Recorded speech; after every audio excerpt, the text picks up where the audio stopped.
Welcome to Networking RX, a podcast devoted to helping business professionals like you enhance your networking skills in order to become more proficient giving and receiving quality business referrals and improving the overall quality of your life and the lives of those around you. The Networking RX podcast is a production of AmSpirit Business Connections, an organization whose mission is to empower business success through networking. This is Frank Agan, founder and president of AmSpirit Business Connections. I'm your host of the Networking RX podcast. Welcome back for another episode. Today we're going to be talking about referrals. Who doesn't love a good referral? For those who don't know, many of you do, AmSpirit Business Connections is an organization that brings together entrepreneurs, sales reps, professionals into a weekly meeting, a structured weekly meeting where people learn about one another and learn how to recognize and exchange referrals. So the organization is pretty much centered on referrals. And if you've tuned into this program, you've heard me mention time and again that we're looking for franchisees to add to that system, people who will learn the methods of AmSpirit Business Connections in their locale and build these groups in their neighborhoods. Enough on that for today. So the organization is largely centered on referrals, and we have lots of programs that are geared towards helping people be better at getting and giving referrals. So I have a number of programs that I'll be talking about. This is one of many that will be coming down the pike. But let me start by telling you a story. Years ago, when I was just a member in the organization, and if you're interested in the whole story, if you listen to the very first episode of the Networking RX podcast, it's episode 000, where I kind of detail my past, how I got to this point in time. But years ago, I was in a chapter. I was an attorney, and there was a guy who was in the chapter with us. There were lots of people in the group, and this guy's name was Bob. That was actually his name. And Bob sold computers. Now this sort of dates the whole story and dates me, but this was back in a time when you could make money selling computers. Now about the time that Bob got involved in our chapter, our group of what is now AmSpirit Business Connections, actually just before that, the governor had signed a bill into law, and this will date it. It was Governor Voinovich. We're talking the mid to late 90s. Governor Voinovich had signed a bill into the Ohio state as a law in the state of Ohio, earmarking $1 billion. That's 1 and 9 zeros. $1 billion so that schools could put computers in their school systems, or if they had computers, upgrade them. And so this was a boon. And shortly before Bob got in the group, working through his family, he lived southeast of Columbus, had connected with the school system, and he had sold, I don't know how many computers, let's say 100 computers. It was a lot of computers. It was a great sale for Bob. It was great for the school system because the computers were basically free. Bob made a tremendous commission. It didn't make his day, it didn't just make his week, it didn't make his month, it may have made his year. It was a great sale. And so when Bob got involved in the chapter, right away he was telling us about this. The state has got all this money, it's earmarked, it's free for school systems. A good referral for me is if you know of a school system, I can help them tap into this free money and sell them 25, 50, 100 computers. And that was Bob's message, and that was Bob's plea to the group to get referrals. Now, let me tell you a little bit about Bob. Bob was a great member by all accounts. Bob gave referrals, which is something we certainly encourage people to do. Bob was at meetings. He seldom missed.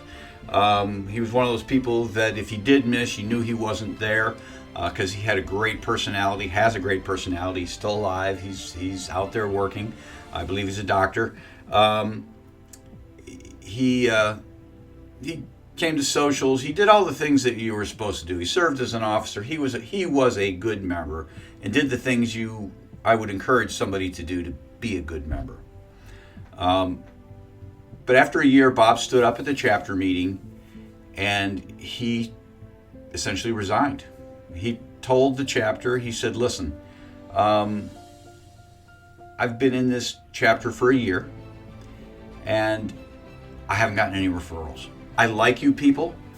I'll always be friends with you people. I'll refer you people, but I haven't gotten anything. And the chapter was disappointed. We were all disappointed. We never wanted to lose members, and certainly not for that reason, because we felt it was our failure. And we had otherwise had a good meeting, so it was kind of a downer. But that opened the door for people to kind of chime in, and people were sharing with Bob, Bob, we really feel bad. I would have loved to have done business with you. I just don't know anybody in these school systems. And some backstory on the group I was in at the time. Most of us were, if we were married at all, we were newly married, and if we had kids at all, they were very young and not in school. And so one by one, people were like, yeah, I don't know anybody in these school systems. I'm just not, I'm not in the PTO circle yet. I wish I could have helped you. And then other people chimed in and said something similar to that, but a little different. And they said, yeah, Bob, I would have loved to have used you last week or last month or earlier this year or last year. We had to replace a computer and I would have loved to have used you, or we needed to replace monitors, or, we bought a couple new computers, but we didn't want to bother you with just a couple computers because you are the 100 computer guy. And as people kind of shared all that, you could see Bob's eyes getting wide and his jaw kind of dropping. And he told the group, he said, you know what, I make a lot of money selling one computer at a time. I make a lot of money selling the peripherals, the monitors, the keyboards, all the stuff that goes with the computer. And someone spoke up and said, Bob, you never told us that. You positioned yourself as the 100 computer guy, the 25 computer guy. So just to kind of give a tail end to the story, Bob didn't leave the chapter. Bob came back and he started to change his message, and he started to talk about all the different things that he could do. So with that, I want to kind of lead into today's conversation. And the topic for today is what I call the ABCs of asking for referrals. And I know if we're going to get a referral, if we have a choice of any referral, we want it to be the very, very best referral we can get. The financial planner wants that individual or a couple that's near retirement age that has a substantial nest egg, but's probably dissatisfied with their current financial planner. Or the accountant might be looking for a company or a business where they can serve as a part-time chief financial officer. We're asking for referrals. We're hoping for the biggest and the best. The thing that not just makes our day or a week or a month, but may make our year. I call those A referrals. And there's nothing wrong with asking for A referrals. And what an A referral is, my definition for an A referral, it's that referral that you reasonably dream about. I'm not talking about the financial advisor hoping he can be Warren Buffett's financial advisor. That's just not reasonable. But the reasonable referral. A couple near retirement age with a substantial nest egg. That's reasonable. They're out there. And there are people who aren't happy with their financial advisors. Those things happen. That's reasonable. But that's an A referral, and to have something like that happen for a financial advisor, or whatever your A referral might be, that thing you reasonably dream about when you're driving around between appointments, those are your A referrals. There's nothing wrong with asking for those things, but don't be like Bob and get stuck in that's the only thing you talk about is the A referral, because you have to recognize they don't happen often. They happen. Maybe it's once or twice a year.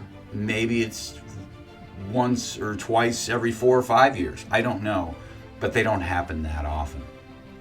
So in working with people and working with chapters of AmSpirit Business Connections, members, and just people that I talk with, don't get fixated on your A referral.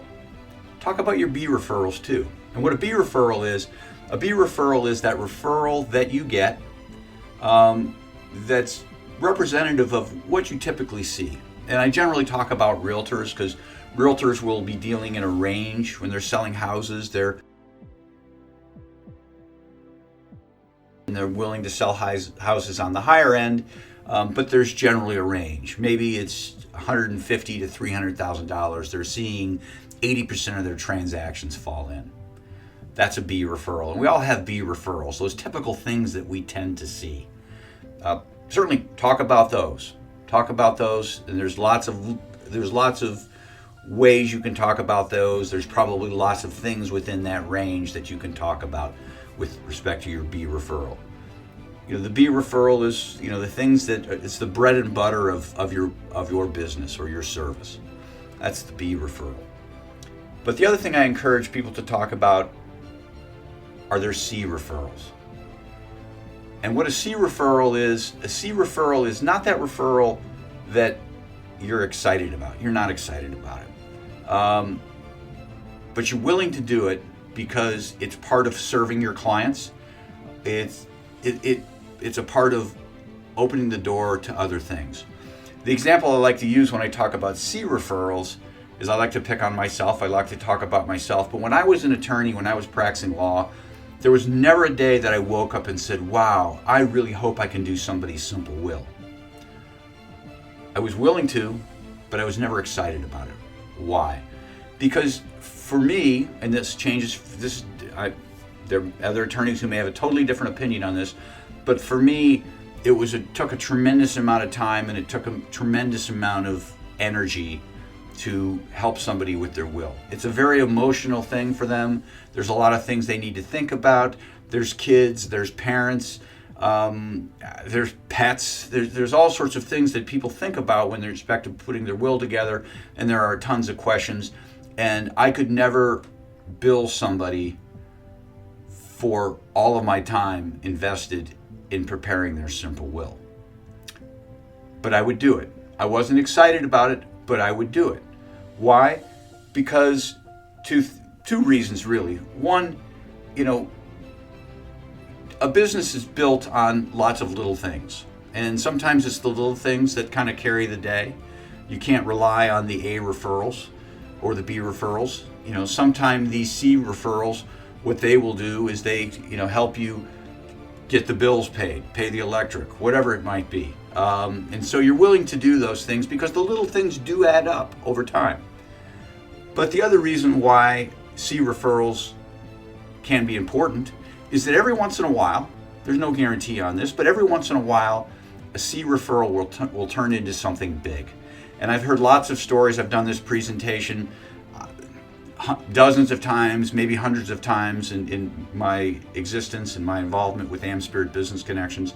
So I've heard lots of stories on C referrals, and I've heard, the financial advisor who is having somebody come in, having an appointment. They just want to set up a small Roth IRA or just have a little bit of money they want to have to just get started. And then they find out that there's an inheritance looming out there or monies from a 401k at a prior employer that the person can roll over. And so little things turn into big things. Or the individual who is helping somebody just purchase their very first house, but has, it's not a big transaction, but that leads into a series of other transactions just because they developed a good relationship with the person. So you want to talk about your C referrals too. You don't want somebody not to give you a referral because they think it's beneath you. Again, back to Bob. There was a lot of money that he left on the table because Bob didn't talk about selling one computer at a time. Now he fixed that going forward, but there was a year there where he didn't talk about it, and he missed out. So you don't want that to happen. You don't want somebody not to give you a referral because they think it's not helpful. When I was practicing law, again, I wasn't excited about doing wills. There weren't a lot of things I wasn't excited about. I didn't do domestic, but I told people, send things to me. I will sort it out. I'll help your client however I can. If it's something I can't do, I'll point them in the right direction. If it's something I won't do, I'll point them in the right direction. If it's something if it's something so minor that they can do it themselves, I'll explain it to them and show them how. But send them to me and allow me to sort it out. Now, with respect to your A's and your B's and your C's, again, don't spend all your time talking about your A's. Spend a good deal of your time talking about your B's. And again, there's probably lots of different B's to what it is that you do. And devote some time to talking about your C's, whatever your C referrals might be. Letting people know, hey, I am willing to do this. If it's just a simple will, that's fine. If it's just one computer, that's fine. I will help. But the other point I want to make with respect to your A's and your B's and your C's is that these things change over time. In time, what was once your A might become your B. Hopefully you start building your practice and or whatever your business is, and your B's become C's, and your A's become B's, and you have a whole nother A out there, and that's okay. There's nothing wrong with it. Your business is going to change. In my law practice, when I was starting out, I was taking lots of just anything, truly C referrals, and as time went on, there was less and less of that and more of me referring those things out. And what was originally my A referral became my B referral, and what I reasonably dreamed about was something that became commonplace, and I had a new thing that I was reasonably dreaming about. And that's okay. You just need to kind of communicate that to people.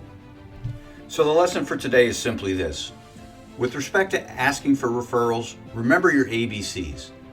Remember that there are things that you dream about and reasonably dream about that you'd love to have, and ask for them. Talk about all the things that you typically see on a day-to-day basis, your B's, the bread and butter of your business. But then also share about your C's. What are the things that you're willing to do, maybe not excited about, but you're willing to do because you know those little things add up, and those little things can lead to much bigger things. If you remember your ABCs in asking for referrals and you talk about them and have some diversity, and certainly don't say them all at once because nobody's going to remember them, but talk about an A, come back and talk about some B's, and another time talk about some C's. But if you remember your A's and your B's and your C's in asking for referrals, you'll end up with lots more referrals and lots more success in the long run. Thanks for joining us on the Networking RX podcast. Please put what you've learned into action today and let us know if you have questions, comments, or ideas for future topics.